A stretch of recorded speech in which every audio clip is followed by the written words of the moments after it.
کچھ تکلیفیں ہمارا امتحان لینے نہیں بلکہ اپنے ساتھ جڑے لوگوں کی پہچان کروانے آتی ہیں۔ حضرت علی نے فرمایا، جس نے تجھے تیرے عیب بتائے اگر تجھ میں عقل ہو تو بے شک اس نے تجھ پر احسان کی انتہا کر دی۔ جس طرح چھوٹے چھوٹے سوراخ بند کمرے میں سورج طلوع ہونے کا پتہ دیتے ہیں، اسی طرح چھوٹی چھوٹی باتیں انسان کا کردار نمایاں کرتی ہیں۔ کسی دوسرے کی خاطر اپنی خوشی قربان کر دینا، یہ بھی انسانیت کی معراج ہے۔ ہمارا دماغ ہی سب کچھ ہے، جو تم سوچتے ہو وہی تم بنو گے۔ دل میں اترنے کے لیے سیڑھی کی نہیں بلکہ اچھے اخلاق کی ضرورت ہوتی ہے۔ جب ناخن بڑھ جاتے ہیں تو ناخن ہی کاٹے جاتے ہیں، انگلیاں نہیں۔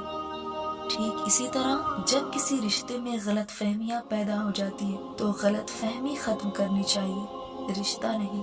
زندگی میں ہمیشہ دو باتیں یاد رکھنا، جب غصہ آئے تب کوئی فیصلہ مت کرنا، جب خوش ہو تب کوئی وعدہ مت کرنا۔ بے سکونی کی ایک وجہ یہ بھی ہے کہ انسان اپنی پریشانیوں کا ذکر ان لوگوں سے کرتا ہے جو عقل سے خالی ہوتے ہیں۔ کسی کو اتنا مجبور نہیں کرنا چاہیے کہ وہ اپنی خاموشیاں توڑ کر لفظوں سے تمہاری دھجیاں اڑا دے۔ کبھی کبھی ہم تھک جاتے ہیں یہ ثابت کرتے کرتے کہ بے شک ہمارا طریقہ غلط تھا اور ارادہ نہیں۔ انسان کے کردار کی دو منزلیں ہیں، دل میں اتر جانا یا دل سے اتر جانا۔